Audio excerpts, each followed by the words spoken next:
Hello everyone, कैसे हैं आप सब। मैं आशा करता हूं आप सभी हमेशा की तरह बढ़िया होंगे और मजे में होंगे। तो एक बार फिर से मैं गुमनाम सर और आप सभी का बहुत बहुत स्वागत है आपके अपने चैनल गुमनाम केमिस्ट्री शायर में। तो बेटा 7 से 10 मिनट केमिस्ट्री स्पेशल चल रही है और हर वीडियो से अपने चैनल पर 7 से 10 मिनट का होता है और हर टॉपिक आपको इतने ही समय में सिखा दिया जाता है। तो आज बेटा क्लास 12 का वीडियो नंबर 28 है, चैप्टर विलयन का लास्ट वीडियो है आज ये, ठीक है। और आज हम टॉपिक क्या सीख रहे हैं, आदर्श विलयन तथा अनादर्श विलयन। ये चैप्टर काफी लेंथी हो गया, बीच में मुझे काफी समय नहीं मिल पाया जिसकी वजह से मैं वीडियो जल्दी जल्दी अपलोड नहीं कर सका। तो यार उसकी टेंशन मत लीजिएगा, मैं कोशिश करूंगा कि एग्जाम से पहले पहले जो बोर्ड परीक्षा होंगी उससे पहले पहले मैं आपको सभी टॉपिक्स इजीली सिखा दूं, ठीक है। मैं अपनी तरफ से पूरी कोशिश करूंगा और समय पर सारे वीडियो आपके अपलोड हो सके। तो चलिए फटाफट से इस टॉपिक को अगर आप सीखना चाहते हैं तो कॉपी और पेन लेकर बैठ जाइए, कोई फालतू बकवास नहीं करते, फटाफट से वीडियो को स्टार्ट करते हैं और आपको सिखाते हैं यार, सिखाते हैं। चलिए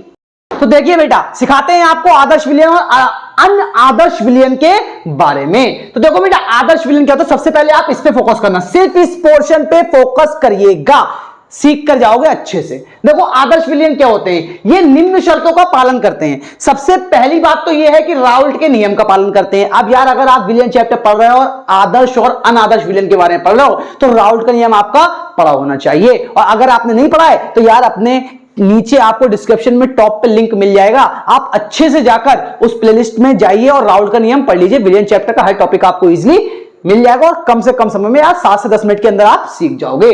तो देखो राउल्ट के नियम का पालन करते हैं। आप राउल्ट का नियम क्या होता है, राउल्ट का नियम हमने यही तो निकाला था, PS बराबर P not A x A P not B x B, यही तो निकाला था। तो भाई राउल्ट के नियम का पालन करते हैं, मतलब इस वाले फॉर्मूले का पालन करते हैं। दूसरा पॉइंट इसके बारे में क्या है, आदर्श विलयन की पहचान क्या है, जो डेल्टा V ऑफ मिश्रण होता है ना, मतलब डेल्टा V क्यों, देखो V फॉर वॉल्यूम, आयतन, डेल्टा मतलब पहले आयतन कुछ और था बाद में आयतन कुछ और था। डेल्टा का इस्तेमाल कब करते हैं, जब हम अंतर निकालते हैं पहले के आयतन में और बाद के आयतन में। तो यहां पर देखो डेल्टा V मिश्रण, मतलब यहां पे देखो हम A विलयन और B विलयन, दो विलयन को मिलाते हैं तभी तो राउल्ट का नियम बनता है, तभी तो तीसरा फॉर्मूला, तीसरा विलयन बनता है जिस विलयन के ऊपर राउल्ट का नियम लागू करते हैं। तो इन चीजों के बारे में पढ़ते हैं।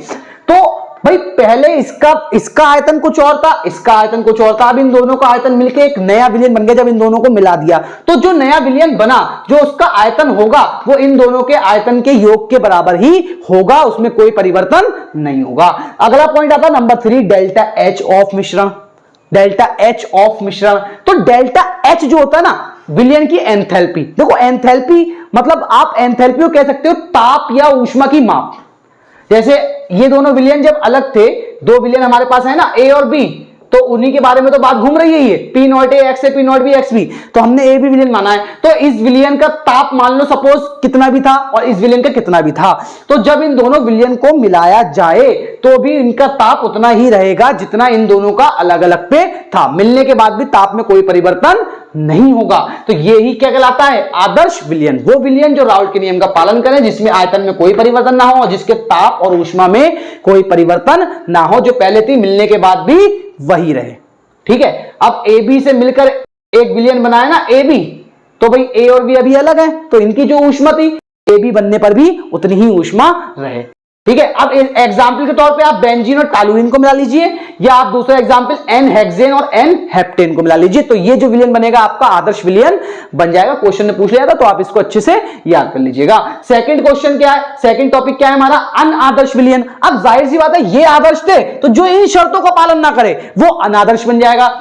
तो देखो बेटा, ये निम्न शर्तों का पालन करते हैं, राउल्ट के नियम का पालन नहीं करते हैं, ये कर रहे थे ये नहीं करते हैं। दूसरा पॉइंट, इनकी डेल्टा H ऑफ मिश्रण जो है वो इज नॉट इक्वल टू 0, मतलब या तो बढ़ेगी या घटेगी लेकिन 0 ना रहने वाली। 0 हो गई तो ये आदर्श बन जाएंगे, इसीलिए इनकी कभी भी 0 नहीं होने वाली। और तीसरा पॉइंट, डेल्टा V ऑफ मिश्रण इज नॉट इक्वल टू 0, इसमें ही वही पॉइंट आ गया, क्योंकि अगर ये बराबर 0 हो जाती तो ये आदर्श विलयन बन जाता, लेकिन हम कौन सा विलयन पढ़ रहे हैं, अनादर्श विलयन। तो अनादर्श विलयन की ये 3 पहचान, जिनका डेल्टा V ऑफ मिश्रण बराबर ना हो 0 के, डेल्टा H ऑफ मिश्रण बराबर ना हो 0 के, और ये राउल्ट के नियम का पालन नहीं करते हैं। अच्छा एक चीज याद रखिएगा, अनादर्श विलयन जो होते हैं 2 प्रकार के होते हैं, क्योंकि यहां पर देखो 2 केस बन सकते हैं।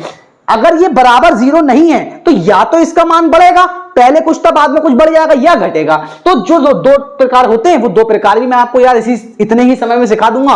एक टाइप होता है धनात्मक विचलन वाले अनादर्श विलयन, मतलब जब मान बढ़े, और एक होता है ऋणात्मक विचलन वाले अनादर्श विलयन, मतलब जब मान घटे तो बस कहानी खत्म हो जाती है। तो देखो डेल्टा एच मिश्रण जब पॉजिटिव आएगा मतलब पहले कम था, और जब उनकी जो एंथैल्पी है वो बढ़कर आएगी, मतलब या तो ताप बढ़ जाए या ऊष्मा बढ़ जाए, तो कैसा कहलाएगा?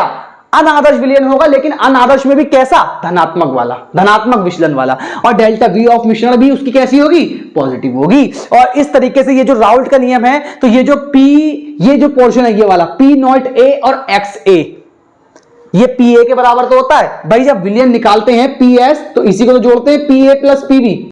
राउल्ट का नियम पढ़ना बहुत जरूरी है। अगर आदर्श विलयन सीख रहे हो तो इसको देख लेना राउल्ट के नियम में जाके कैसे आया, ठीक है। तो इसमें जो उसकी शुद्ध अवस्था का बाष्प दाब और मोल प्रभाष का गुणनफल था वो उसके आंशिक दाब से कैसा होगा? कम होगा, आंशिक दाब उसका ज्यादा होगा। तो ये केस आपका बी के केस में हो जाएगा। इसका एग्जांपल एसीटोन और CCl4, क्लोरोफॉर्म और CCl4। अब देखो ऋणात्मक विचलन में यार क्या रह जाता है? अगर धनात्मक पढ़ ले तो ऋणात्मक तो मैं समझता हूं कि मुझे बताने की जरूरत भी नहीं है। बस जब भाई मिश्रण के जो एंथैल्पी है उसमें जब कमी होगी तो ऋणात्मक वाला, और जब उसके आयतन में कमी होगी, पहले भाई 10 लीटर था बाद में 9 लीटर रह गया, तो वो कौन सा होगा? ऋणात्मक वाला। और भाई इसके लिए अगर Pa का मान बढ़ा था इन दोनों से, तो अब किसका मान बढ़ा होगा? इन दोनों का मान Pa से बढ़ा होगा। इसके एग्जांपल के तौर पे एसीटोन और HNO3 और क्लोरोफॉर्म और HNO3। ये आपका देखो आदर्श विलयन के बारे में आपको इतनी मोटी मोटी बातें पता होनी चाहिए। मोटी मोटी क्या है भाई, डिटेल में है पूरा, ये इतनी बातें आपको पता होनी चाहिए। तो मैं 2 मिनट के पहले साइड में रहता हूं, आप पहले से नोट कर लो।